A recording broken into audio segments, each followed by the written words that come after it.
welcome to Alps Control Solutions Series live event for today, Thursday, August 27th. I'm Sarah Marcinko, your vendor marketing specialist and moderator for today's event.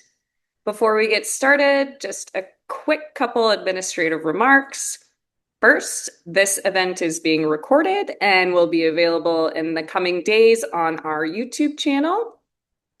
And next, all attendees are in listening mode by default. This means that your mic and camera are automatically turned off, but you can still hear, see, and interact with the presenters using your Q&A function. At Alps Controls, the goal of our Solution Series live events is to connect our customers with industry experts, practical solutions, and emerging technologies that can help improve building performance, efficiency, and overall system reliability. To help guide our conversation for today, I'm joined by my Alps Controls colleague and product manager for sensors, panel devices, and controllers, Andrew Kolick. With his technical expertise, Andrew will be supporting the presentation this afternoon and helping us to facilitate the Q&A session. Without further ado, over to you, Andrew. Thanks, Sarah. Hi, everyone. My name is Andrew Kolick. I'm, again, the product manager for our core sensors, panel devices, transformers and power supplies, and leak detection here at Alps Controls. Prior to joining the Alps Controls team, I worked as a field tech for Siemens before moving into the hardware engineering side of that company. And then I also have hardware engineering experience working at the Pittsburgh area Disk Tech rep, and then at the Pittsburgh area Reliable Controls rep. So my hands-on field experience and hardware engineering background allow me to help Alps Controls customers navigate our extensive online marketplace to find the exact part they need to complete their projects. But enough about me. Let's get to the presentation. So first, a quick reminder about the Q&A. We always appreciate audience participation, so don't hesitate to share your questions at any time as they come up through the presentations. To ask a question, simply click on the Q&A button located at the bottom center of your screen. A window will open where you can enter and submit your question. We'll do our best to address as many questions as possible during today's event, and if we're unable to get to your question before time runs out, we'll be sure to follow up with you afterwards. To help us do that, please include your name when submitting your question. Today's presentation is titled How Liquid Cooling Changes the Monitoring Architecture of AI Data Centers. It will focus on Parameter's solutions for leak detection in modern data centers. We're fortunate to have Joe Arena from Parameter joining us to share his expertise. Joe Arena is Chief Commercial Officer at Parameter. Parameter is the merger between RLE Technologies and MDSL CellWatch, and they are the leading provider of mission-critical infrastructure monitoring systems. Joe brings 3 decades of global sales and commercial leadership in global sales and commercial leadership in industrial sensing and safety technology. He spent nearly 5 years at MSA Safety in Bacharach, most recently as Global Sales Director, leading the commercial integration of Bacharach into MSA's gas detection business, with earlier roles as Vice President of Sales and Vice President of Parsense. Before that, he spent 13 years at Danfoss in global segment management and sales leadership roles, and earlier held sales, marketing, and program management positions at GE, SPX, Engelhard, and Texas Instruments. So Joe, thank you for joining us today. Feel free to take it away. Hey, thanks for the introduction, and thank you both for having me on today. I think a very exciting topic of AI liquid-cooled data centers and the control and monitoring requirements that they're driving. I'd like to start by thanking Alps Controls for hosting Parameter today. They're one of our premier channel partners, and we really appreciate their partnership through the years, and then look forward to continuing to develop that partnership moving forward. So let's get into the agenda for today. I'm going to walk us through what we plan on talking about. So first, we're going to start by talking about the overall landscape and how AI is reshaping the data center architecture, and in particular, why liquid cooling is now becoming a foundational or basically the table stakes requirement for the application. And we're going to say, all right, how is that changing the solution set? What are the requirements for AI scaled liquid cooling data center needs? And then from that solution perspective, we're going to drill deeper into the products and applications necessary and how the RLA leak detection series by parameter is ideally suited to provide the protection at any scale necessary for today's AI liquid cooled data centers. And our goal is really, again, to aim for that engagement. So we want to leave plenty of time for discussion and Q&A at the end. And stick around. There's a pretty interesting giveaway at the end. Quick note there. So what's going on in the market? I mean, this is something like it's almost unavoidable to see or to not see and hear about this in the news, right? So this is a depiction of the growth in data centers in general, I should say, put out by the Department of Energy. And you'll see that overall, we're growing at 22% compound annual growth rate from 2024.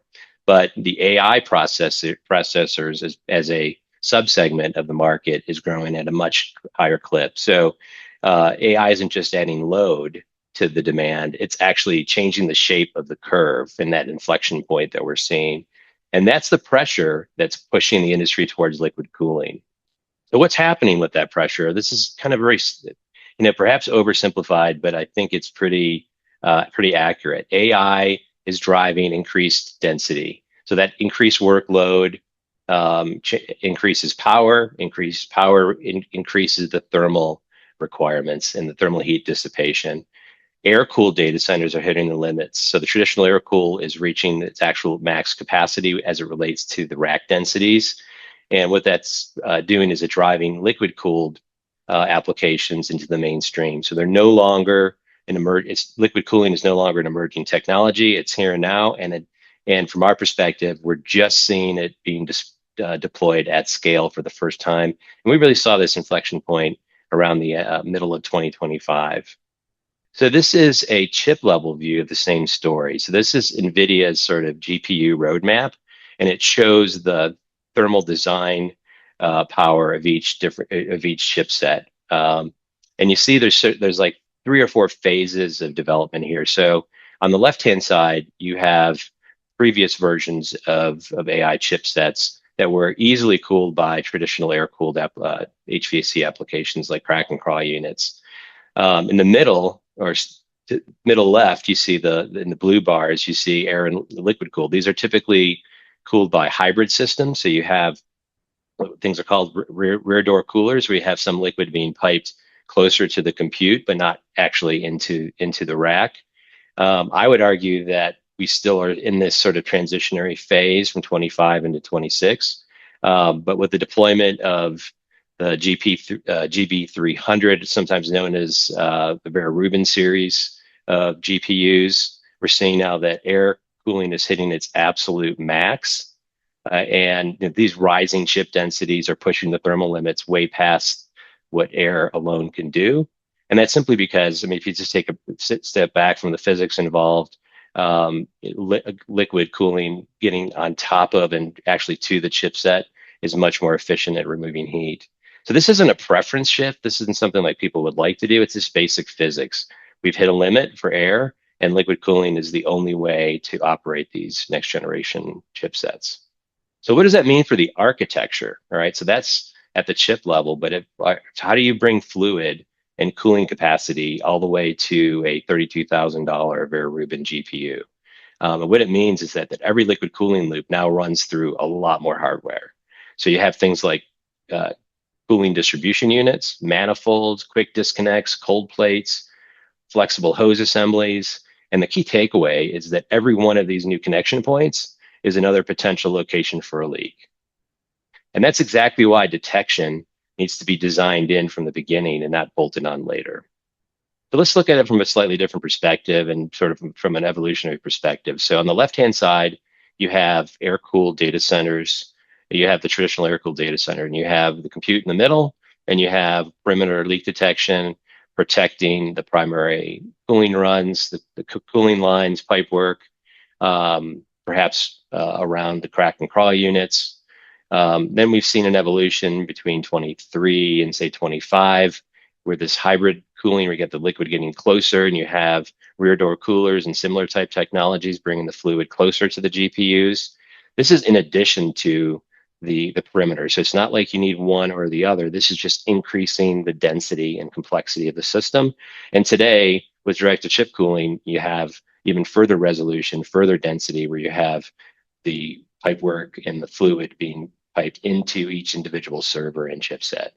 And again, this is incremental, and this is why we've developed the architecture around how do we handle this changing shift in density. I'm going to just take a quick, just like let this picture settle in for a second, take a look at it. This represents what a new architecture sort of looks like schematically. So what you have here is, if you can see my cursor, you still have, not still, of course, you have a primary cooling system, right? And you have that perimeter use case running around the perimeter or around the crack and crawl units. But you also have the liquid being piped directly to the chipset, which requires leak detection, depicted here in the light green color, going all the way into the rack, down the manifolds, and usually at the bottom of the racks as well. So what does that mean in terms of critical design considerations from a leak detection system? So if you're designing for liquid cooled AI scale data center, what are the key things to keep in mind? First and foremost, I think, as I depicted a second ago, rack level resolution and accuracy is necessary. It's no longer sufficient to say, hey, there's a leak in this area or in this zone. You want to know exactly where the leak is and isolate the fluid exactly at that point. That ties to rapid identification and localization. So I sometimes joke that in a traditional air-cooled data center on a raised floor, you have 2 feet of space, before the water has to build, before the water actually could potentially reach the compute. Joking aside, you typically in an air-cooled data center have minutes or sometimes even hours to react. Today, that's no longer the case. You have seconds before you're destroying a $4 million rack. With that added complexity, we want to keep in mind ease of installation. So we want to not add all this complexity without keeping in mind how easy it is to install. The power supply is required, the location, the compactness of the devices so that they can be located easily and integrated into the equipment seamlessly. And of course, BMS DSIM integration has always and will always be critical as well, because this needs to go into and talk to the overall system architecture in a secure fashion, of course, which is also sort of table stakes for any kind of data center operations. And all of this needs to be done in a scalable way. I want to make an argument for why this needs to be thought of earlier in the design process, and what's, again, harkening back to, what's different and what's shifted in the architecture. And for me, it boils down to a risk assessment. So risk is the combination of the likelihood of events happening times the impact, right? So think about it. You have the likelihood dramatically higher because you have CDUs, manifolds, you have the fluid getting ever closer to the expensive hardware. And then the impact, again, the hardware is extremely expensive. The downtime behind turning off a system is sometimes measured in thousands of dollars per minute. And that's why distributed architecture wins. And what distributed architecture is really a decentralization, and it's moving the control architecture closer to into the system, so it can provide more accuracy, more resolution, and quicker control. So that is why distributed architecture is being deployed today. What does that look like? Here's another, I think, interesting view. So on the left-hand side, you have a compute rack with the RLE LD1500 with cable running down the distribution manifold, and typically at the bottom of the rack. Of course, you have the manifolds and you have the liquid distribution lines above the rack as well. And that rack level controller is now tied into the ecosystem in a way that provides that resolution and the ability to shut down that rack. So you don't want to shut down this whole pod. So on the right, you have a pod, an AI pod view, and you can actually have multiple LD1500s aggregated into an LD5200 system controller. So again, in the past, we might have shut down this whole row or a whole pod, but today we can say, hey, there's a leak in rack 3, let's shut it down, but keep the rest of the system running. Let's take a closer look at the products, right? The stars of the show. We have um, a couple of different controllers. I already mentioned the 1500. There's a even further decentralized unit called the LD310, and making it all possible is the sensor leak cable and spot sensors. So let's start with the LD310. It's a modular zone controller. It's a single zone. You can daisy chain multiple cables up to 300 feet along with spot sensors on that circuit. It continuously monitors for leaks, and it provides a visual and audible alarm with leak and fault relays. Typically, those relays are tied into a PLC that then brings that signaling up into the BMS. If you want more direct integration in the BMS system, you can use the LD1500 controller. Again, it's modular by nature, and it can precisely locate leaks in up to 1,500 feet of leak detection cable. You can aggregate these controllers into our LD5200 system. Again, it's providing audio-visual alarm, and this will then directly integrate into BMS via Modbus, BACnet, or other protocols. The sensing cable runs along the manifolds, valving, hosing, and pipework paths. Spot detectors are sometimes used in drip pans and at the rack or at the CDU level. And this detects the fluid at the earliest possible point before it reaches the IT assets. All right. Well, thanks, Joe. That was really good. Yeah, we're seeing a lot more projects come through with the LD 1500 and customers wanting that the distance read and to know exactly where that leak is in their system. So I'm glad you went over that. So we've received a few questions, and Awesome. let's get into those. So first question, what should designers, operators, and OEMs be thinking about as the next generation of liquid-cooled AI infrastructure is deployed? Yeah, so I think what they should think about out over the horizon is the fact that these densities are going to continue to rise. So just a couple of years ago, we're talking about just to put some numbers to it, 8 to 10 or 8 to 15 kilowatts per rack. Today's systems are at 120 to 140 kilowatts. There's already line of sight to 200, and there's talk about even higher densities per rack. So what does that mean? That means that, again, it kind of ties back to it can no longer be an afterthought. It needs to be designed at the time that the cooling is designed in. If you think about the complexity of the image that I showed, that's really hard to do sort of ad hoc, or after the system's in. So what we're seeing is people thinking ahead, which is great for the industry in general, but also looking at modular deployments. So in some cases, Andrew, we're seeing customers ordering things in different parts. So the controllers will go in because it's being put in in the infrastructure in a different way. And then the leak detection cables go into the folks that are building the racks, and then they're literally rolling the racks in and connecting it up on site. And that also Nice. relates to scalability. Nice. Great. David Miller asks, are there any outputs from the detector to shut off the chilled water supply? Yeah, so we get that a lot. It's a great question. We don't directly turn anything off. We provide the signal to a system that handles that control. So it's done in different ways. So it's not directly tying an isolation valve, although it's tempting and we've thought about it, to be honest with you. That's why I thought it was an interesting question. So we provide the signal to the system, and the system handles the shutdown sequence. Great. And if you think Yep. about it, it's a little bit complicated too, because, for example, you don't want to shut down the fluid without shutting down the power, right? You wouldn't want to. That would fry the chipset. So that shutdown sequence it needs to be fairly well controlled, and we leave that to the BMS system architecture. Great. Great question, though. Yeah. Frank Piccolo asks, what BAS protocols are supported? Any that speak LoRaWAN? So we do have a wireless system. I didn't show it today.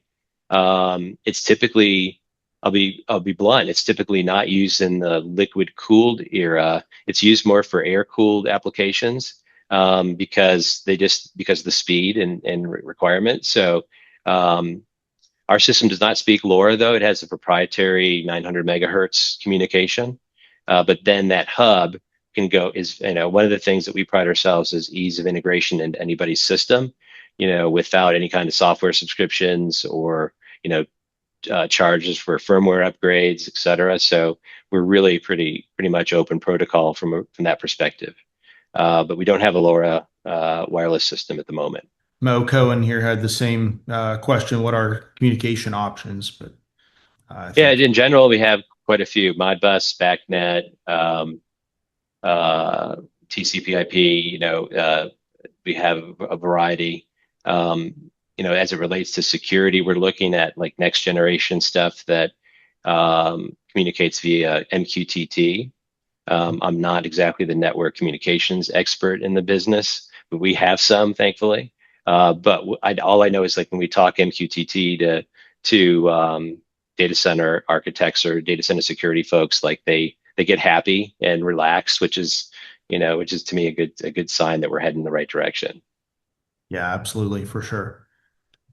As AI infrastructure scales, what operational benefits come from designing leak detection into the project from the beginning? Yeah. That's another good one, and I think it relates to your customer set very well. Being the installers and contractors putting these in. To me, I boil it down to cost and commissioning time. Um, if you plan it ahead, just think about again, think back to that diagram. Think about running that leak detection in after the fact versus like what we're seeing is, hey, this manifold's being built off site. Let's ship the cable there. Let's have that being built out as that manifold is being built, or the racks are being configured in this warehouse. It's more and more how these data centers come together. So I think that lowers the cost of installation to be thinking ahead. And I also think it improves the commissioning time because you come in, you know, we get we get to commission the equipment when the rack comes online, not a month later or 2 weeks later. There's another practical side to it, I think. The industry scaling and Parameter's done some amazing work in increasing our capacity to meet this demand. But there's the practical side of just getting ahead of the demand and saying, all right, hey, we can actually, give you a little bit of lead time. So as a manufacturer, it may be a little bit self-serving, but I think there's a practical advantage to get ahead of that demand curve. Yeah, definitely, for sure. What role do system integration and cybersecurity now play in modern leak detection systems? Yeah. Well, I touched on that a second ago. I think it's Mhm. it's it's central today. It's frankly always been central, and I think that again at Parameter we're trying to look out over the horizon, and we're looking at things like MQTT protocols, which is sort of an end-to-end sensor encryption protocol, communicating between devices. All our devices. I think there's earlier questions about the wireless. One of the really interesting selling points of our wireless system is how secure it is behind customers' firewalls. So it's really important. There's really no stronger department in a data center other than the security team. So if they don't like you, you're not going to get your stuff spec'd for sure. Hold on, I had one more question pop in from Frank Piccolo. Awesome. As the system expands, is the expansion something we can do ourselves, or is that something that needs to be handled by you guys? That's okay. No, I think that's another great question. Yeah. Um, yeah, it's modular. So, and many of these data centers expand in phases, as he's probably pointing out here by the question. So, the modularity actually lends itself to that build out 100%. Um, yeah, so scalable. Yeah, our systems are scalable. Think Lego blocks, and that again fits the way. practically the way these data centers are deployed. Yeah, that was a good question, Frank. Very good question. Glad you got that in there. Again, thank you everyone for all of your questions. And with that, we'll turn back over to Sarah for some final remarks. So Sarah, back to you. Thank you, Andrew, and thank you, Joe, for a fantastic presentation this afternoon. We will randomly be selecting 3 attendees to win our giveaway this afternoon. We have fantastic prizes provided by Parameter. If you are a winner today, you could be the winner of a Yeti cooler or one of 2 bottles of Macallan 15-year-old double cast single malt Scotch whiskey. Fantastic prizes. So I hope you attended and stayed in for the full time so that you can be a winner. If you are a winner, you will see a personal email from me. So do keep an eye out in your inbox. A recording of today's live event will be posted to our Alps Controls YouTube channel in the coming days. If you're interested in learning more about Alps Controls, please follow us on our LinkedIn, Facebook, Instagram, and X for upcoming webinars, product launches, training opportunities, and more. Or if you have questions in general and you'd like to speak with one of our wonderful technical experts, you can always reach out to csr@alpscontrols.com or just visit our website, alpscontrols.com, with any questions you might have. Thanks again, everyone.